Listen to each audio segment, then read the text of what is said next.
Have you ever wondered what happens when your own mind turns against you? When the things you see with your own two eyes aren't actually there, but the primal fear you feel in your gut is 100% real. And it feels like it could actually kill you. What I'm about to share with you isn't a ghost story. It's not about demons or the paranormal. It's about a dark, twisted fear buried deep inside the human brain. Stick around until the end of this video, because by the time I'm done, the silence in your own room is going to terrify you. The graveyard shift. This happened about 2 years ago. I was living in a quiet suburb, and I had just landed what sounded like the easiest job in the world.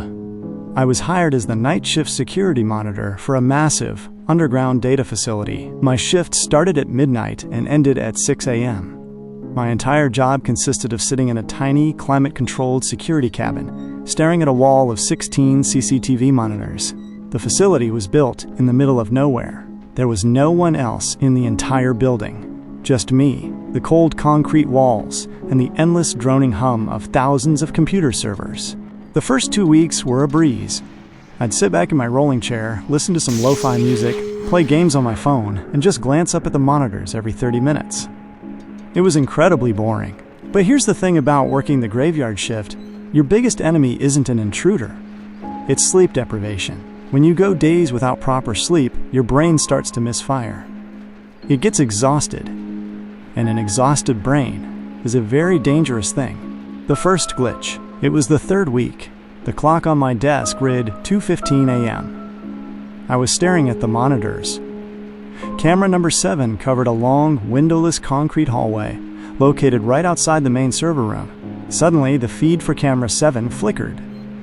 Just a quick glitch of static, and then it was back to normal.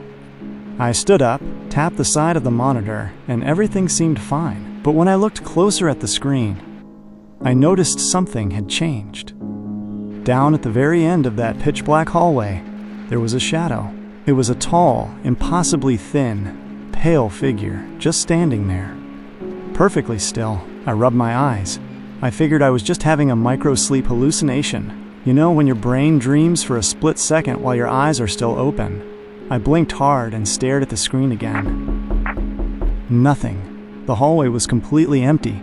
I took a deep breath, took a sip of my cold coffee, and muttered to myself, "Dude, you need some sleep, hypervigilance." But the very next night, the real nightmare began.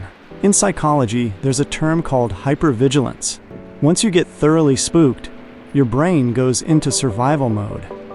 It starts perceiving every minor sound, every flickering shadow, as a lethal threat. My brain was fully in that mode now. It was exactly 2:15 a.m. again.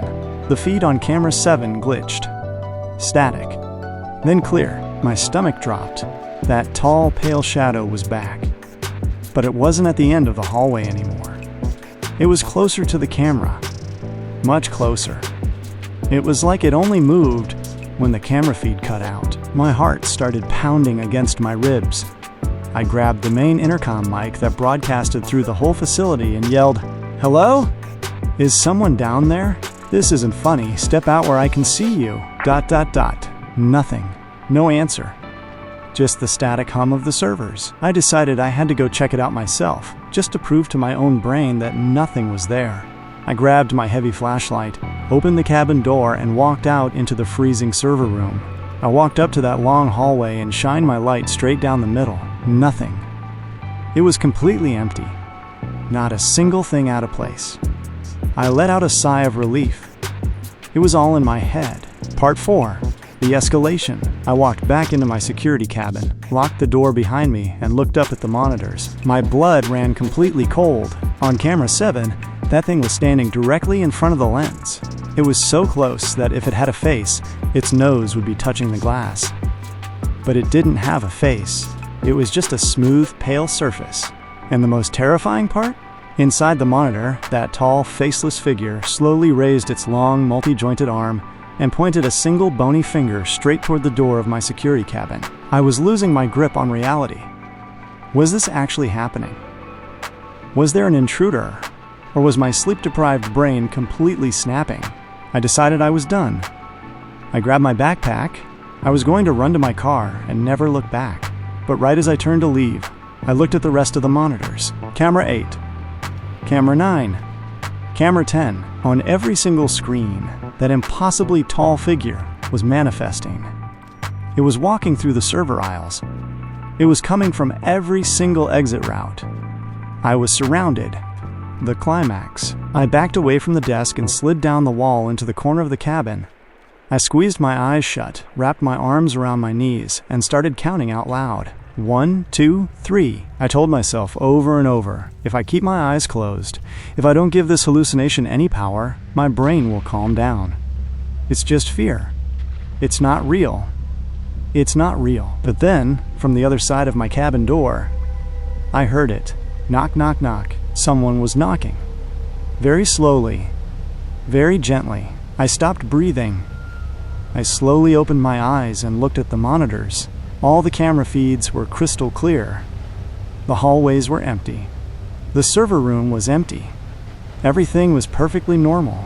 So who was knocking on my door? I crawled over and looked through the small glass window on the cabin door. The hallway outside was dark, but there was absolutely no one there. I let out a shaky breath and slowly turned back around to face my desk. My computer monitor had gone into sleep mode. The screen was completely black. And in the dark reflection of that monitor, I saw myself, ... and standing directly behind me, inside the locked cabin, was that tall, faceless shadow. Its impossibly long, pale hands were reaching out, just inches from my shoulders. The aftermath. I let out a blood-curdling scream.